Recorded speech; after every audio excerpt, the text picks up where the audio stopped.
मोठे पत्रकार बांधव इथे उपस्थित होते.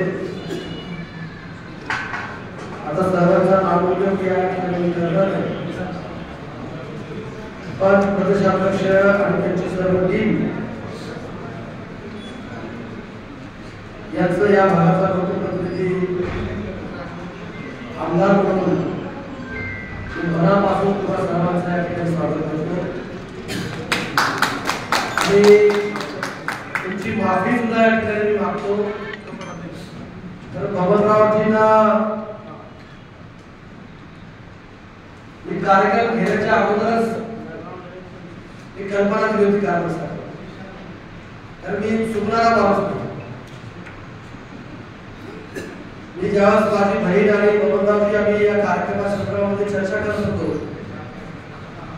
ते म्हणाले की भाऊ, महाराष्ट्र राज्य पत्रकार संघाचं कार्यक्रम आणि पत्रकार आणि पत्रकारांच्या पालकांचा सन्मान आपल्या उद्योगमध्ये त्या ठिकाणी घ्यायचा आणि 14 तारीख आहे.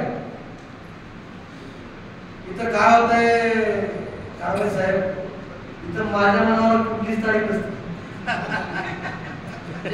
हेच म्हणून नाही, कुठलाही सुरसुरीचा कार्यक्रम असो, ढवाळवळणाचा कार्यक्रम असो, साखरपुड्याचा कार्यक्रम असो किंवा कुठलाही सार्वजनिक कार्यक्रम असो, त्यांनी तारीख काढते आणि मला त्या कार्यक्रमाला जावं. आणि मी ज्यावेळेस माझे मित्र बबनराव आणि आमचे तरुण सहकारी जावळेजी, बरोबर सगळेच होते, तेव्हा त्यांनी मला बोलणार, मी त्याला सांगितलं की ऑलरेडी मी तो कार्यक्रम लातूरमध्ये वैशाली बौद्धविहार येथे समाज बांधवाच्या वतीनं उपमुक्त महादेव कोणाच्या उपस्थितीमध्ये मला याला वेळ होणार आहे, पण माझ्यावर एवढं प्रेम आहे वकीलकरांचं की भाऊ किती जरी वाजले, आता तो दुसरा एक कार्यक्रम होता शोरूमचं उद्घाटन, ते सकाळी 8:30 होतं, ते आता पण लोक बसूनच होते. म्हणून मी तुमची दिलगिरी या ठिकाणी व्यक्त केली. तर मला अभिमान आहे, गर्व आहे. अनेक महत्वाचे कार्यक्रम माझ्या उद्योग नगरीमध्ये आपण त्या ठिकाणी घेत असतात आणि घेऊन अतिशय यशस्वी करण्याचं काम त्या ठिकाणी करत असतात. मागच्या साहित्य संमेलन सुद्धा, पत्रकारांचं साहित्य संमेलन सुद्धा उद्योगमध्ये त्या ठिकाणी झालं. त्याही कार्यक्रमाला मी त्या ठिकाणी उपस्थित होतो आणि आता खरं तर खूप मोठा कार्यक्रम या ठिकाणी झाला.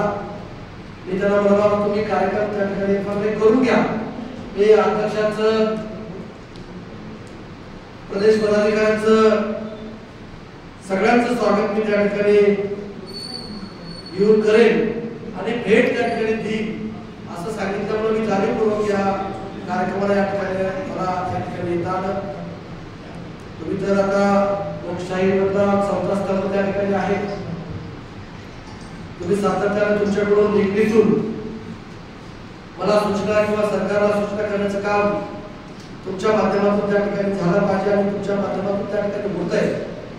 आणि तुमच्या सूचनेवरूनच मला या भागामध्ये अनेक विकास कामं त्या ठिकाणी करता आले. हे जाणीवपूर्वक ही कबुली सुद्धा या महाराष्ट्र राज्य पत्रकार संघाच्या कार्यक्रमामध्ये त्या ठिकाणी इतर जनता तर करते आंदोलन, इतर विविध पक्षाचे आंदोलन करतात, पण विकास कामासाठी पत्रकार सुद्धा जागृत त्या ठिकाणी आहे. आमच्या एवढी पत्रकारांची संख्या महाराष्ट्रात कुठेही नसेल. महाराष्ट्रात असं लातूरमध्ये आहे, पण माझे पत्रकार खूप छान, मला कसलाही त्रास नाही, उलट मला सांभाळून घेण्याचं काम करतात. वेळोवेळी सांगतात की भाऊ हे केलं पाहिजे, भाऊ ते केलं पाहिजे, भाऊ असा प्रकार इथं व्हायला पाहिजे.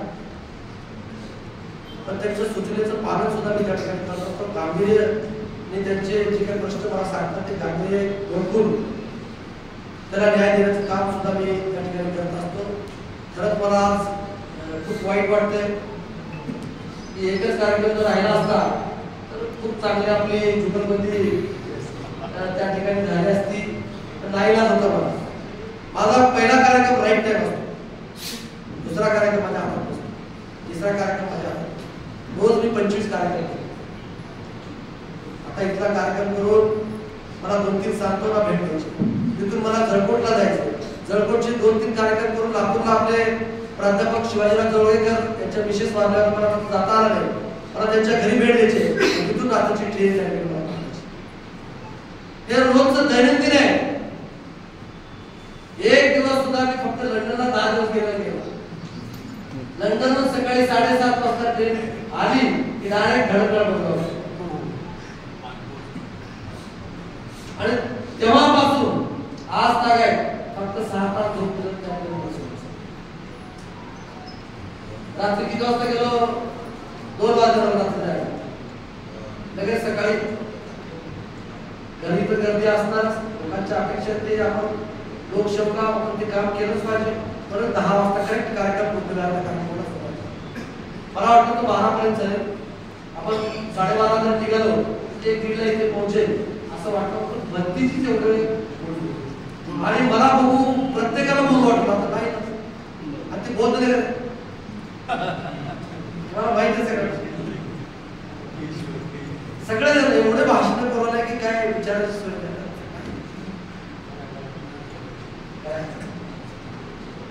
त्याच्यामुळे खरंच म्हणजे आमच्या इथल्या पत्रकारांनी एवढा चांगला कार्यक्रम या ठिकाणी घेतला आणि त्यांचा मान राखून गोविंदरावजी आपण असता आणि अशोकरावजी तुम्ही सगळेजण आपण या ठिकाणी आला. मराठवाड्यातून आले असतील, पूर्ण महाराष्ट्रातून या ठिकाणी आले आणि खूप चांगला कार्यक्रम या ठिकाणी झाला आणि त्याबद्दल मी खरंच तुमचं अभिनंदन करतो. आणि तुम्हाला माहिती आहे की कार्यक्रम घ्यायचा म्हणलं की त्याला सगळं काही लागतं. मला 1 रुपयाची मी कधी कोणी सांगत नाही की भाऊ एवढे पैसे मला आवडतात. फक्त तुम्ही कार्यक्रमाला आला पाहिजे. ते स्वतःहून त्या ठिकाणी करतात आणि तुम्हाला सुद्धा हे हॉल बघायला या ठिकाणी मिळाला. लातूरमध्ये सुद्धा एवढा चांगला हॉल आहे का?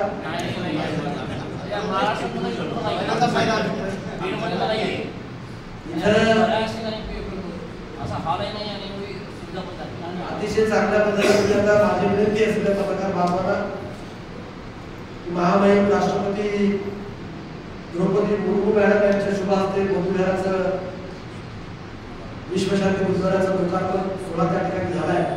तिथं सुद्धा एक व्हिजिट त्या ठिकाणी द्या. तुमच्या काही सूचना असतील त्या सूचना घेऊन आणखी त्याला त्याचा दर्जा कसा वाढवता येईल हे सुद्धा बघण्याचं काम त्या ठिकाणी करेल. वाटल्यास किल्ल्यामध्ये सुद्धा एक इतिहास आहे किल्ल्याला सुद्धा. पानिपतची लढाई ज्या किल्ल्यातून सुरुवात झाली त्या उदयगिरी बाबाचं जर आपण दर्शन घेतला, जर किल्ल्याला जर त्या ठिकाणी भेट दिला, तिथं सुद्धा कशा पद्धतीने मी किल्ला उभारणी करण्याचं काम त्या ठिकाणी केलंय हे जर तुम्ही बघितलं तर खूप त्या ठिकाणी चांगलं होईल. अनेक पत्रकार मुंबईला आले.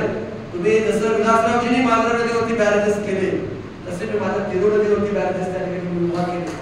ते जर तुम्ही बॅरेजेस बघता तर त्या शेतकऱ्याची जर तुम्ही प्रतिक्रिया विचारा तर ते खूप सुखी आणि समाधानी शेतकरी माझा त्या ठिकाणचा आहे. आणि अशा अनेक महत्वाकांक्षी कामं त्या सगळ्यांच्या आशीर्वादाने यांच्या सगळ्यांच्या सूचनेवरून त्या ठिकाणी झालेलं आहे. पत्रकार भवनची डिझाईन त्या ठिकाणी तुम्ही बघा. पत्रकार भवन सुद्धा जवळजवळ 4-4.5 कोटी रुपये मी पत्रकार भवनला मी त्या ठिकाणी दिले. त्याचं काम त्या ठिकाणी चालू आहे. त्या जर स्पॉटला तुम्ही जाऊन एखादी पाहणी दौरा जर केला तर ते व्हॉट्सअपवर फेसबुकवर जर गायकवाड साहेब जर ते फिरलं तर अतिशय मला समाधान त्या ठिकाणी वाटेल. आणखीन काही दुरुस्ती आणखी प्राथमिक स्टेजला आहे. आणखीन काही दुरुस्ती जर करता आल्या तर मी ते करण्याचं काम सुद्धा आपल्या सूचनेवरून त्या ठिकाणी करेन. हा विश्वास हा शब्द त्या पत्रकार संघाच्या कार्यक्रमाच्या निमित्ताने देतो. त्याच्या बाजूला नाट्यगृह म्हणजे हे सांस्कृतिक शहर आहे, साहित्यिक शहर आहे. त्याच्यामुळे नाट्यगृहावर जर तुम्ही जर पाहणी केली ते सुद्धा 80% काम पूर्ण त्या ठिकाणी झालेलं आहे. आता रेखीव काम त्या ठिकाणी राहिलेलं आहे. तुम्ही जर पाहिला तर तुम्ही परिचय असलेले पत्रकार, म्हणूनच घटनेमध्ये तुम्हाला चौथा स्तंभ उपमा तुम्हाला त्या ठिकाणी दिलेली आहे. पण तुम्ही जर ते तिथले मला सूचित करा, तुम्ही नॅशनल लेवलला फिरता, राज्य पातळीवर त्या ठिकाणी फिरता, तर इथं असं नाट्यगृह आहे, भाऊ इथं बी नाट्यगृह असं जर झालं तर त्या सूचनेचं सुद्धा पालन त्या ठिकाणी करेल. तर एवढं सुद्धा तुम्ही त्या ठिकाणी काम करा. तर वेळेचे आता मी पण जॉकेट घालतो, तुम्ही पण जॉकेट घालता, म्हणजे आपली माणसं जॉकेट घालते त्याला आनंद वाटतो, आनंद वाटतो, बरोबर आहे, आनंद वाटतो. मोठ्या आपण घालायचं नाही, त्याच्यामुळं आपण आनंद वाटतो. त्याच्यामुळे तुम्ही हे सगळं जरा पाहणी करून, एक सर्वसामान्य कार्यकर्ता या भागाचा आमदार आहे, या भागातल्या जनतेचे सुद्धा प्रचंड मोठं कौतुक केलं पाहिजे. कुठलाही वारसा राजकीय पार्श्वभूमी नसताना 95,000 मताच्या मताधिक्यानं मला त्या ठिकाणी निवडून दिलं. लातूरमध्ये काही उद्योजकांनी, काही समाजसेवकांनी काही पोस्टर लावले, मला महाराष्ट्रातला पुरस्कार मिळाल्याबद्दल उदगीरकरांचा सन्मान, असं त्या पोस्टरवर मी आज येताना ती पोस्टर बघितली. कारण मला मी बघितली रिंग रोड तिकडे, मी शहरात कधी येतच नाही, आज ते जाताना त्या ठिकाणी बघितलो, त्यात लिहिलंय शब्द उदगीरकरांचा सन्मान. एवढं त्या ठिकाणी दाखवलेली आहे. आणि म्हणून मी जोपर्यंत अनेक भाषणांनी सांगत असतो की जोपर्यंत माझा जीवात जीव आहे तोपर्यंत मी प्रामाणिकपणे उदगीरकरांची सेवा करीत राहील, हा विश्वास या कार्यक्रमाच्या निमित्ताने देतो. परत मी कारभारी साहेब तुमचा चेहरा बघितल्यावर मला भीती वाटली, काय करणार, काय माझ्या हातात काहीच नसतं.